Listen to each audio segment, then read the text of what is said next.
ఘంటసాల గారు దగ్గర ఉన్నది ఏంటంటే ఇక ఇప్పుడు ఇంటికి ఏంటంటే మరి ఘంటసాల గారిని మనం ఎంతో కొన్ని కొన్ని చోట్ల అంటే ఇది అతిశయోక్తి కాదు చెప్పడం. కేవీ రావు గారు నోటీసులో కూడా వచ్చింది, ఒక ప్రింట్ అయ్యింది కూడా. ఒక ఉత్తరాదిని ఎవరు గొప్ప, ఘంటసాల గారు అదే రఫీ గారు గొప్ప వాయిస్ గొప్ప, కిషోర్ కుమార్ గారు వాయిస్ గొప్ప అని ఏదో ప్రస్తావన వచ్చిందట. అది ఒక ఆర్గ్యుమెంట్ లాంటిది వస్తే ఎవరో ఒక ఆయన వెంటనే కలగజేసుకుని వీరెవరు కాదు ఘంటసాల గారని ఆయన వినిపించారట మొత్తం అంతా. అంటే ఎందుకు అది అలా జరిగిందంటే వాళ్ళు మార్కులు ఆయనకి ఎవరు ఘంటసాల గారు తెలియదు, ఘంటసాల గారు ఇది కాదు. కానీ ఎందుకు వాయిస్లో అంత ఇది అంటే చెప్తారు. అసలు పాటట ఎలా ఉండాలంటే హృదయం, కంఠం, రసన అంటే నాలుక, నాభి, వీటి నుంచి రావాలట. అది ఎందుకు రావాలంటే వాళ్ళు ఒకటి అంటారు, సాధ్యదేవుడు అంతటి వాడు గాత్రం అనేది ఎలా ఉండాలంటే పరా పశ్యంతి మధ్యమ వైఖరి. అంటే పర అంటే నాభి నుంచి రావాలట గొంతు, పశ్యంతి అంటే హృదయం, మళ్ళీ మధ్యమ అంటే కంఠం, వైఖరి అంటే నాలుక అనే ఈ స్థాయిల ద్వారా రావాలి. అంటే ఇవన్నీ కూడా ఘంటసాల గారిలో పుష్కలంగా ఉన్నాయి. అది విషయం. సరే, అలాగే ఈ పాశ్చాత్య దేశం కూడా ఇదే నాలుగుటిని వాళ్ళు ఏమన్నారంటే బ్యాస్, టెనోర్, ఎల్లో అండ్ సుప్రెనో, ఈ 4 స్థాయిలు చెప్పారు. అంటే ఇవన్నీ పుణికిపుచ్చుకున్న గళం ఘంటసాల గారిది అని మనం ఇప్పుడు ఈ రాగానికి నిర్దుష్ట స్వరూపాన్ని కర్ణాటక సంగీతం క్రమబద్ధీకరించారు త్యాగయ్య గారు.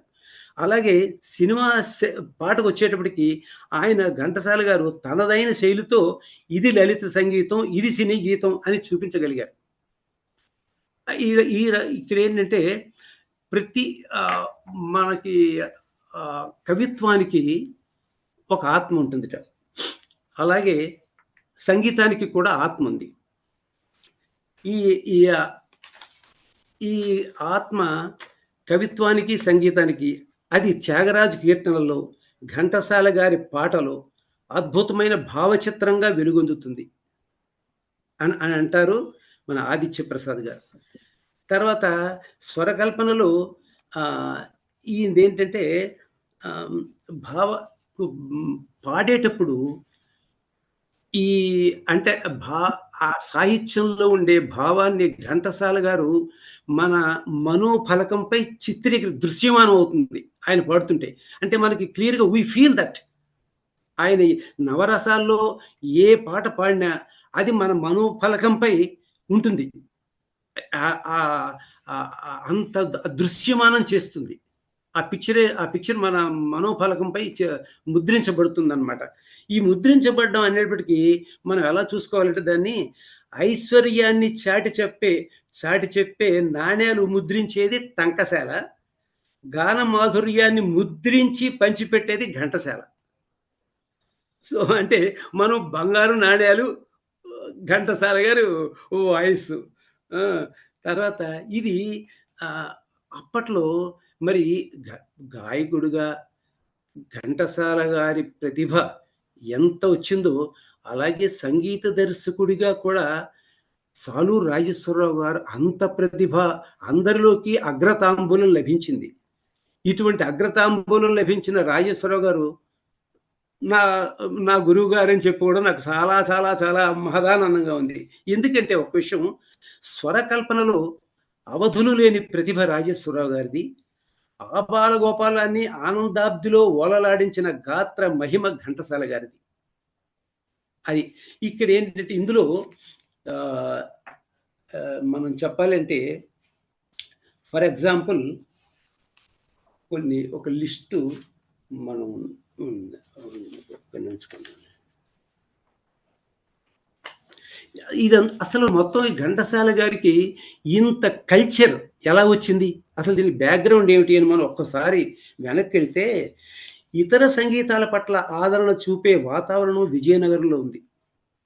అందుకే శాస్త్రీయ సంగీతం అభ్యసించిన, శాస్త్రీయ సంగీతం మూసలోనే గాత్రం బిగిసిపోకుండా గాత్రాన్ని సందర్భానుసారంగా మలుసుకోవడంలోనే ఆయన గాత్ర సౌలభ్యం ఉంది. అది ఘంటసాల గారికి అబ్బింది. ఈ గాత్ర సౌలభ్యం అన్నది చాలా చాలా అది చాలా ఇంపార్టెంట్. ఆ సౌలభ్యం ఉంటేనే ఫ్రీగా ఆ ఒరిజినాలిటీ బయటపడుతుంది. ఇలాగా ఇంక సంగీత దర్శకుడిగా ముందు మనం మాట్లాడుకుందాం. ఆయన తర్వాత గాయకుడిగా, ఈ సంగీత దర్శకుడిగా ఇప్పుడు ఇందాక చెప్పాం కదా, మన రత్నమాల ఇవన్నీ స్టార్ట్ అయ్యాయి. ఆయన మొట్టమొదటగా విజయవాడ షావుకారుకి ఎప్పుడైతే ఈయన సంగీతం అందించారో వెంటనే వాళ్ళు ఫిక్స్ చేసుకున్నారు, ఇంకా మా సంస్థకి పెర్మనెంట్గా ఘంటసాల గారే మ్యూజిక్ అని. పాతాళ భైరవి, పాతాళ భైరవిలో ఆయన ఇళయరాజా గారు మాట అంటారు,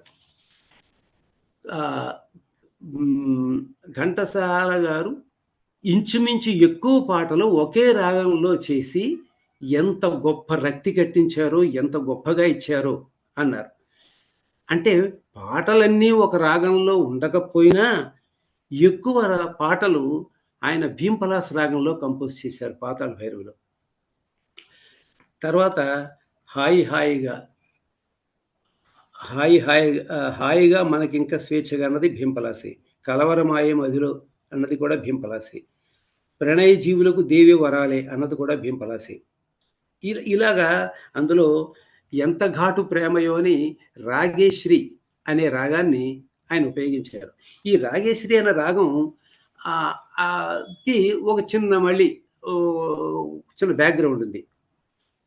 అక్కడ బడే గులాం అలీ ఖాన్ గారు తన శిష్య బృందంతో మెడ్రాస్ వస్తే ఆయనకి ఆశ్రయం చాలా ఇబ్బంది అయింది ఒక ఉండడం.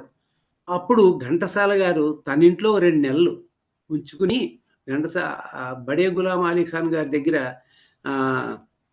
ఎంతో, ఆయన దగ్గర కూడా ఎన్నో తను సంగతులు తెలుసు, సంగీతపరమైన హిందుస్థానీ సంగీతం పరమైన విషయాలు ఎన్నో తెలుసుకున్నారు. అలాగా రాగేశ్రీ రాగం బడే గులాం అలీ ఖాన్ గారు పాడితే అందులోంచి గ్రహించి ఈయనకి రాగేశ్రీ రాగంలో అన్నానా భామిని అనే పాట సారంగధరలో, తర్వాత అది ఎలా వస్తుందంటే అన్నాన భామిని ఎప్పుడైనా ఇలా వస్తుంది. ఇందులో ఈ అన్నానా భామిని అన్న దాంట్లో